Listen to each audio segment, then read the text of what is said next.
Nous sommes en présence de Denise Lévy-Gernaise qui pratique la science, la psychophanie. Alors c'est un terme bien compliqué, nous allons essayer de comprendre à quoi ça sert, qu'est-ce que c'est et comment on va pouvoir aborder ce sujet.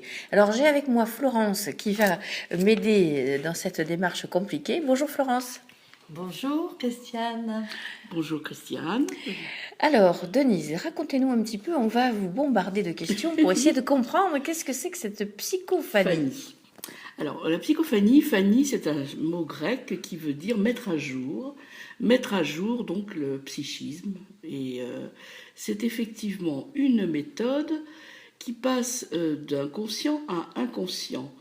Alors, on a coutume de dire que celui qui veut un consulter s'appelle le facilité, et celui qui l'aide, c'est le facilitant. Pour expliquer, le facilité, en apposant sa main sur le bras du facilitant, fait passer son accord pour que son inconscient se branche sur l'inconscient du facilitant.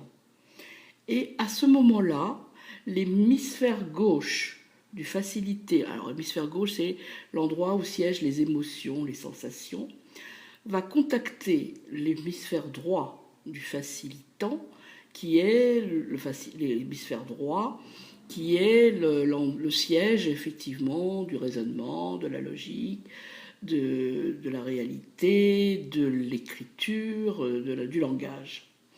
Donc cette connexion tout à fait intéressante permet de mettre à jour, sans que la personne puisse véritablement contrôler par la conscience ce qui va être dit, écrit, dit par l'intermédiaire d'une écriture, c'est-à-dire que le facilitant écrit soit sur un clavier, s'il est effectivement prêt à le faire par un ordinateur, soit par une écriture sur un cahier, une feuille libre. Ce qui s'écrit est tout à fait original. Personne ne sait ce qui va s'écrire. Pas même le facilitant, qui s'est toujours étonné de voir ce qui vient comme ça et qu'il écrit. Ce qu'il écrit marque quelque chose qui peut se dire à un moment donné et qui est choisi par les termes sont choisis dans le vocabulaire du facilitant et qui est pioché par le facilité, qui pioche dedans pour exprimer quelque chose qu'il a du mal à exprimer normalement. En général, cette méthode est intéressante pour tous ceux qui n'ont pas conscience de comment dire ce qu'ils ressentent, comment dire leur souffrance, comment dire, ce qui les touche, et ces répétitions sans cesse qui reviennent, dont ils ne savent pas comment se débarrasser. Donc l'écrit est un raccourci qui permet effectivement des thérapies plus brèves, qui permettent de mettre en lumière quelque chose qui fait problème, quelque chose qui vient soit d'une difficulté qui sort par rapport à l'enfance, par rapport à une situation donnée, par rapport à un traumatisme, soit par rapport à quelque chose qui vient d'une génération précédente. Dans la psychogénéalogie, on pourrait le développer également. Mais disons que là, c'est le phénomène qui le met en lumière.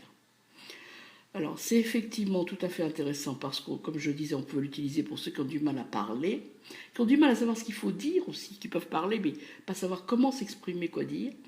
Oui, ou qui n'ont pas conscience de leurs problématiques personnelles. Personnelles, exactement. Donc, effectivement, c'est intéressant.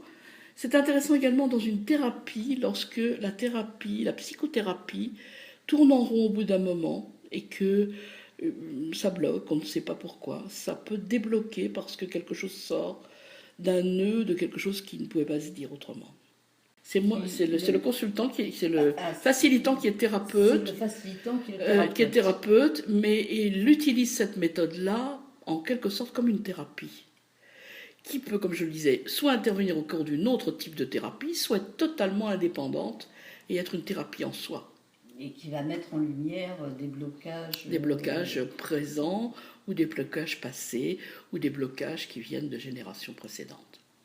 Alors, c'est donc sur ce thème que nous allons nous rencontrer bientôt à Arc-en-Ciel pour faire cette présentation qui sera suivie également d'exercices pratiques avec les personnes qui le souhaitent pour bien assimiler cette méthode. Et se rendre compte de ce que ça donne, parce qu'effectivement, il ne faut pas que ça reste théorique. C'est éminemment pratique ce qui se passe. Et ça se passe, et ça s'explique que quand on le vérifie. Alors, nous disons à très bientôt. Merci. C'est la semaine prochaine. Merci, Christiane. Merci beaucoup. Je crois. Vous nous rappelez la date et l'heure? Alors, c'est le jeudi 23 à 15h.